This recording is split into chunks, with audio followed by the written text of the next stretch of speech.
మల్కాజ్గిరి వాజ్పేయి నగర్ లో మాజీ మంత్రి హరీష్ రావు మాట్లాడుతున్నారు. లైవ్ లో చూద్దాం. కాకుండా పోయింది. మీ ఆస్తి ప్రభుత్వ భూమిగా డిక్లేర్ చేసిండ్రు. మీ ఆస్తిని నిషేధిత జాబితాలో పెట్టిండ్రు. మీ అపార్ట్మెంట్లను ఉంటున్నావు గానీ అపార్ట్మెంట్ ఇయాల నీ పేరు మీద లేదనే విషయం ప్రజలకు తెలియకుండా పోయింది. ఒకటి కాదు, రెండు కాదు, లక్షలాది ఆస్తులు పెట్టినారు. లక్షలాది అపార్ట్మెంట్లు, లక్షలాది ఇండ్లు, లక్షలాది ప్లాట్లను నిషేధిత జాబితాలో పెట్టి రాత్రికి రాత్రి ప్రజల్ని ఆగం చేసిండ్రు. నిన్న ఒక ఆయన అశోక్ రెడ్డి గారు తిలక్ నగర్ లో ఉంటాడు, నల్లకుంట ప్రాంతంలో. రాత్రి నాకు ఫోన్ చేసిండు. అశోక్ రెడ్డి, తిలక్ నగర్. ఆయన అశోక్ రెడ్డి గారు ఆదివారం, నిన్న ఇవాళ సోమవారం కదా, మంగళవారం, మొన్న ఆదివారం నాడు అమెరికా పోవాల్సి ఉండే. శనివారం 15 ఆగస్టు, శుక్రవారం నాడు రిజిస్ట్రేషన్ పెట్టుకున్నాడు. ఆయనకు 450 గజాల్లో తిలక్ నగర్ లో ఇల్లు ఉన్నది. అది వాళ్ళ తాత తండ్రి నుంచి ఆయనకు వచ్చిన ఇల్లు. సో ఆయన అమెరికాలో ఉంటున్నాడు. ఆ ఇల్లు అమ్మాలని నిర్ణయం చేసుకున్నాడు. అడ్వాన్స్ తీసుకున్నాడు పైసలు. రిజిస్ట్రేషన్ ఆఫీస్ లో స్లాట్ బుక్ చేసుకున్నాడు. ఆదివారం అమెరికాకు టికెట్ బుక్ చేసుకున్నాడు.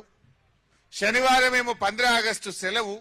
శుక్రవారం నాడు స్లాట్ బుక్ చేసుకొని సబ్ రిజిస్ట్రేషన్ ఆఫీస్కు పోయిండు. డాక్యుమెంట్లు, కాగితాలు తీసుకున్నాడు. కొనటాయన అమ్మటాయన ఇద్దరు కలిసిపోయింది. స్లాట్ బుక్ అయింది, అంత ఎక్కించిండ్రు. ఇక లాస్ట్ సంతకం పెట్టేయాలకి వరకు నీది ప్రాహిబిషన్ లో ఉంది, నీ ఇల్లు నిషేధిత జాబితాలో ఉంది, రిజిస్ట్రేషన్ కాదు పో అన్నాడు. ఏడికి పోవాలి ఇప్పుడు? ఆయన అమెరికా టికెట్ క్యాన్సిల్ చేసుకోవాలనా, ఇక్కడ ఉండాలనా, తిరగాలనా, ఏం కావాలన్నా నేను టికెట్ క్యాన్సిల్ చేసుకుంటేనేమో సగం పైసలు పోయినాయి. అక్కడనేమో నా ఉద్యోగము, నేను పోకపోతే నా జీతం కట్ అవుతుంది. ఇక్కడ ఉంటే ఇది ఎన్ని రోజుల్లో నిషేధిత జాబితాలో పోతుందో తెలియదు. సబ్ రిజిస్ట్రార్ని అడిగితే ఏమంటుండట, మాకు తెలియదు, గవర్నమెంట్ పెట్టింది, గవర్నమెంట్ని అడుగుపో అంటుండట. ఎంఆర్ఓ దగ్గరికి పోతే నాకు తెలియదు పో అన్నట. అటు ఇటు పోయి మన కాలేరు వెంకటేష్ ఎమ్మెల్యే గారు అక్కడ అంబర్పేటకు, ఆ నల్లకుంట తిలక్ నగర్ వెంకటేష్ గారికి వస్తుంది. వెంకటేష్ గారిని దొరకబట్టుకొని వెంకటేష్ గారి దగ్గరికి పోయిండట, ఎమ్మెల్యే గారి దగ్గరికి. ఎమ్మెల్యే గారు ఆర్టీఓకి ఫోన్ చేసిండు. చేస్తే మాకు తెలియదు సార్, గవర్నమెంట్ పెట్టమంటే పెట్టినాం.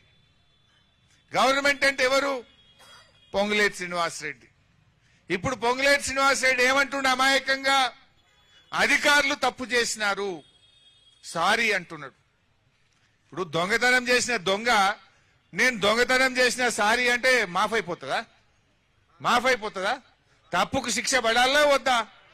తప్పు చేసిన వాడికి శిక్ష పడాలా వద్దా? ఇలా నువ్వు చేసిన తప్పుకు ఒకరు కాదు, ఇద్దరు కాదు, లక్షల మంది ఆగమైపోయింది. ఇందాక మా అన్న చెప్పిండు, శ్రావణ్ గారు, అశోక్. ఆయన బిగ్ టీవీలో చీఫ్ ఎడిటర్. ఆయన భార్య బంగారం కుదబెట్టి 9% మిత్తికి తెచ్చి ఆయన దాచుకున్న పైసలు, అన్ని పైసలతోని 40 లక్షలు కట్టి అపార్ట్మెంట్ కొనుక్కుంటే రిజిస్ట్రేషన్ ఆఫీస్కి పోగానే ఇది నిషేధిత జాబితాలో ఉందంటాడు.